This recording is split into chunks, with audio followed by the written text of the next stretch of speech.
परेशानियों तंगहालों के बाद और पिछड़े हुए कई सालों के बाद कि बच्चों को उनका पिता मिला। बचपन में यदि किसी का पिता बिछड़ जाए, किसी मजबूरी में चला जाए और मुद्दत के बाद में जब वो मिले अपने बच्चों से, तो उन बच्चों का कैसा उनको लगता होगा, किस प्रकार की ऊर्जा उनके अंदर प्रभावित होती है, कैसे उनको एक सहारा मिल जाता है। तो इसी प्रकार महर्षि स्वामी दयानंद जी महाराज सदियों के बाद में, महाभारत के बाद में कोई ऋषि आया तो महर्षि स्वामी दयानंद ऋषि आया, जिन्होंने सोते हुए भारत को जो पतन की तरफ दौड़ा जा रहा, इतना पतन हो गया था देश का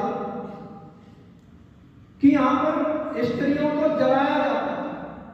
पति के मरने के बाद में उनको सती किया जाता था। सती प्रथा की 16 श्रृंगार करके उनको हर प्रकार से आभूषण पहना करके और शमशान भूमि में ले जाया जाता था और पति की चिता पर उसको जो है जबरदस्ती लिटा करके जला दिया गया।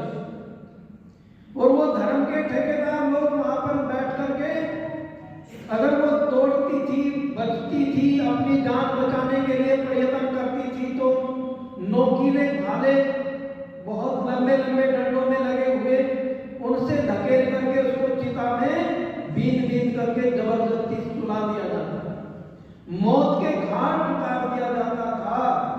इस प्रकार की प्रथाएं यहां पर थी। अनाथ बच्चे रोते थे, उनका सहारा छीन लिया जाता था। इस उद्धरण को महर्षि स्वामी दयानंद जी ने देखा, इस करुणा को,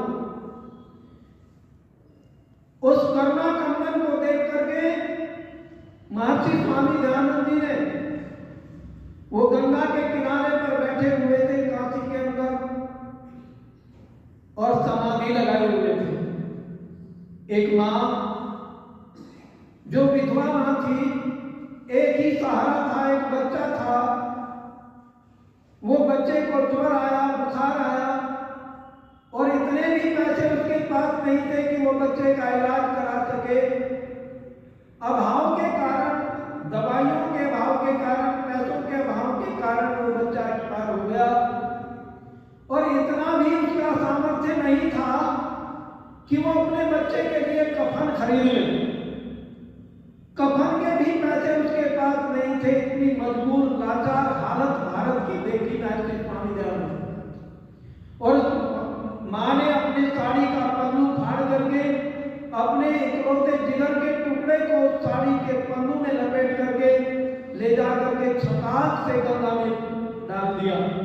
जब आवाज हुई तो स्वामी जी की समाधि खुली और देखा, सामने दृष्टि गई तो एक बच्चे का शव फेंक करके मां ने उसके कफन के टुकड़े को झटक दिया है, उतार लिया और उसको धो करके निचोड़ करके लेकर के जब बाहर आई तो महर्षि स्वामी दयानंद जी ने पूछा, हे मां,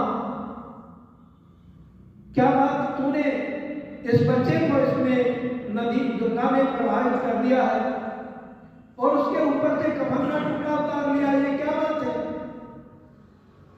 उस महिला ने कहा, हे साधु, हे सन्यासी, इस बात को जान करके आप क्या करेंगे? आप तो त्यागी तपस्वी हैं। कि नहीं, मैं जानना चाहता हूं कि क्या उस बच्चे की सबसे भी ज्यादा मूल्यवान ये कफन का टुकड़ा है? हाँ गुरुवर, ये कफन का टुकड़ा उस बच्चे के सबसे भी ज्यादा मूल्यवान है, क्योंकि बच्चे को तो गंगा मां ने अपनी गोद में ले लिया है, परंतु ये कफन का जो टुकड़ा है, मेरे पास इतना पैसा नहीं था कि मैं कफन खरीद लाऊं। अपनी साड़ी के पल्लू को फाड़ करके और इसको लपेट करके लाई हूं और इसको तो गंगा ने ले लिया है। मैं इस कपड़े को धो करके अपनी साड़ी में फिर सील करके फिर अपने तन को ढक लूंगी। ये व्यवस्था थी भारत की भूमि पर।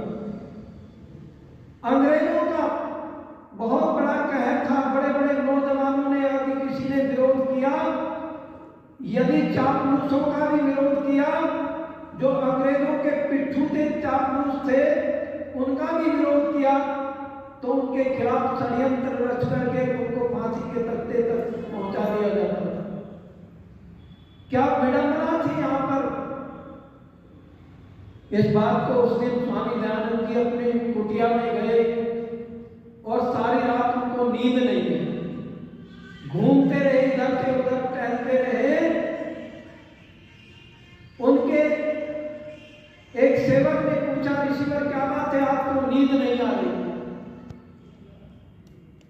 तो ऋषिवर ने अपनी कहानी पे रोए तो भारत की इस दुर्दशा पर रोए, अपनी परेशानियों में नहीं रोए, अपनी मुसीबत में नहीं रोए, पर भारत की मुसीबत देख करके रोए। और उन्होंने जो था देश को आजाद करने का मन बनाया। 1857 का क्रांति जागृत हुई महर्षि स्वामी दयानंद जी के द्वारा। 3 सन्यासी थे, स्वामी योगानंद जी, स्वामी पूर्णानंद जी, स्वामी मिर्जानंद जी। उस समय स्वामी योगानंद जी की आयु 125 वर्ष थी और वो बहुत तेजस्वी सन्यासी थे, योग साधक। और ये योगानंद जी जो थे स्वामी पूर्णानंद जी के गुरु थे, और स्वामी पूर्णानंद जी दंडी स्वामी मिर्जानंद जी के गुरु थे, और स्वामी मिर्जानंद जी स्वामी दयानंद जी के गुरु थे। कनखल के अंदर एक बहुत बड़ा मीटिंग हुई, सम्मेलन हुआ, और जिस सम्मेलन में बहुत सारे सूफी संत भी, मुसलमानों की तरफ से भी बहुत लोग, बहादुर शाह जफर भी उसमें, महारानी झांसी, तात्या टोपे, ये सब उसमें शामिल हुए। हरिद्वार में कनखल में जो दक्ष प्रजापति का मंदिर है, वहां पर वो मीटिंग हुई और देश को आजाद करने के लिए संदेश वाहक बनाए गए। और उनको एक जो है कोड वर्ड जो है वो दिया, कमल का फूल और आधी रोटी। तो इसको जो है एक सिंबल उन्होंने दिया, जो घूम घूम करके प्रचार किया। ये जगराते जो चले हैं तभी से चले, रात को जागते थे, भजन सुनाते थे, गीत गाते थे, और उन गीतों में कीर्तन करते करते भारत की दुर्दशा की बात बता देते थे कि इसको आजाद करना है। और एक योजना बनी, उस योजना में कहा था एकदम अंग्रेजों पर अटैक करना है सब जगह पर। परंतु मेरठ के अंदर एक नौजवान सहन नहीं कर पाए।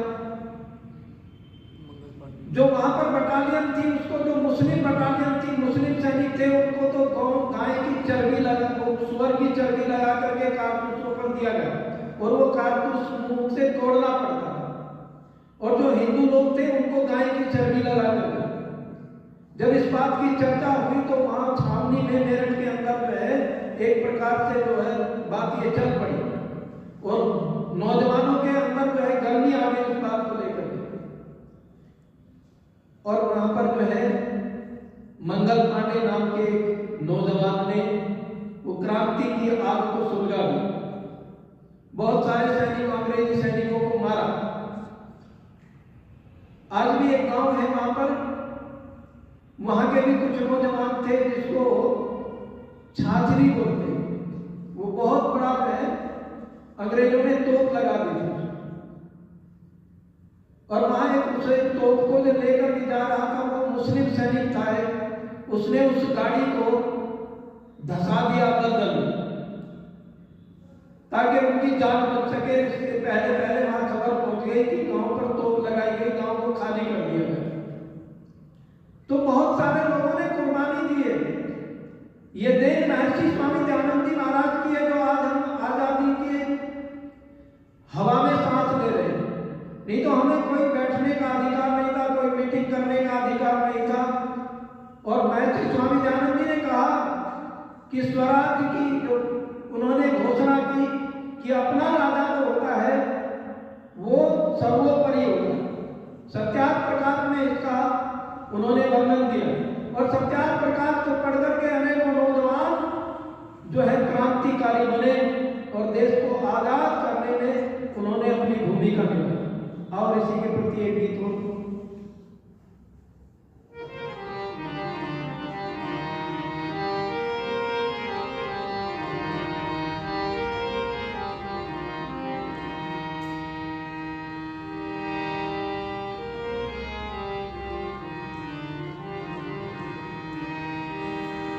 ऐसी याद आए जमाना तेरा,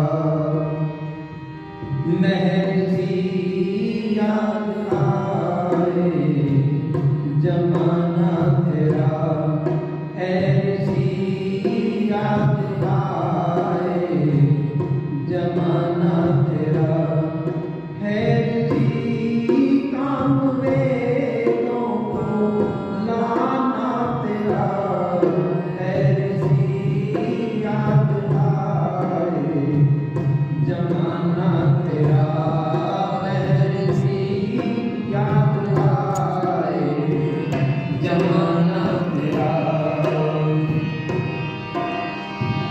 चला छोड़ बस्ती को तथा बुत परस्ती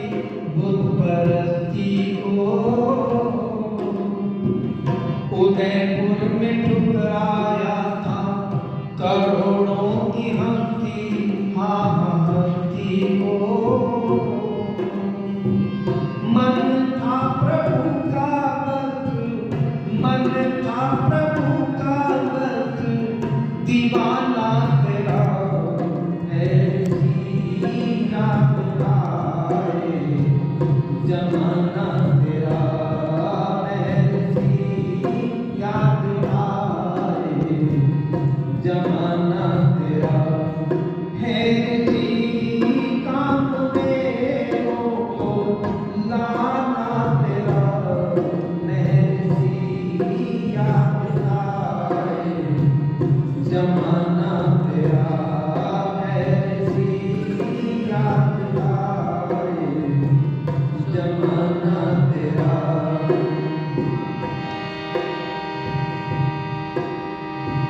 लगा जब सुधार में काशी हरिद्वार में, फेंकना विचार तुझको गंगा की धार, गंगा धार में। काम था प्रभु का बस, काम था प्रभु का बस, बचाना तेरा, ऐसी याद आए जमाना तेरा, ऐसी याद आए जमाना तेरा, महर्षि काम मेरो को लाना तेरा, ऐसी याद आए जमाना तेरा, महर्षि याद आए जमाना तेरा। अंधियारी रात में कोई ना था साथ में, कोई साथ में, अकेला था रक्षक ईश्वर, वेद थे हाथ, वेद हाथ में। लक्ष्य था प्रभु को बस, लक्ष्य था प्रभु को बस, पाना तेरा, ऐसी याद आए जमाना तेरा, ऐसी याद आए जमाना तेरा, महर्षि काम मेरो को लाना तेरा, ऐसी याद आए जमाना तेरा, ऐसी याद आए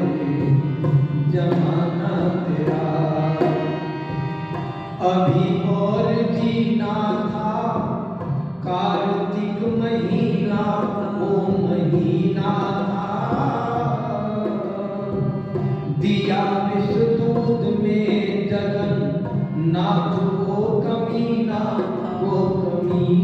था। पी करके जहर कर्मठ, पी करके जहर कर्मठ, मुस्कुराना तेरा है जी याद आए जमाना तेरा है जी याद आए जमाना तेरा है जी काम देनों को लाना तेरा है जी याद आए जमाना तेरा महर जी याद आए जमाना तेरा है जी काम देनों को लाना तेरा है जी याद आए जमाना तेरा है जी याद आए जमाना तेरा।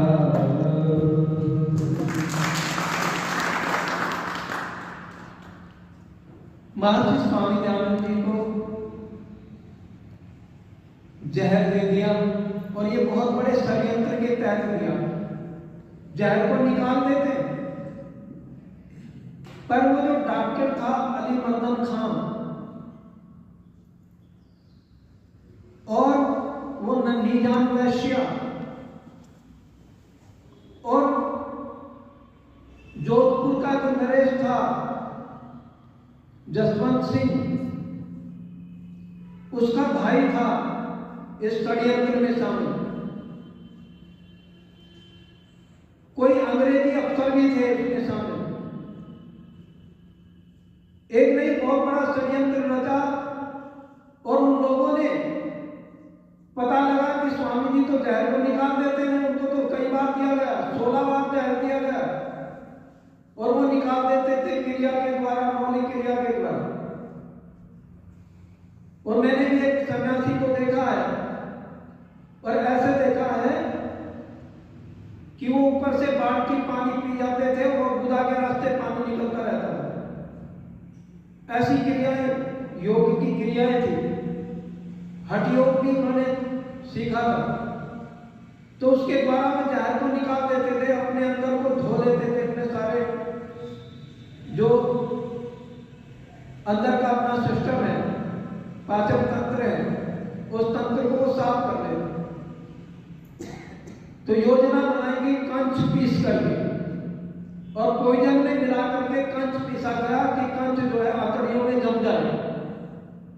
और यहां तक ही नहीं, कंच ही नहीं, शीशा भी पिघला हुआ, शीशा जिसमें जिसको राम कहते हैं, वो डाल करके पिलाया गया।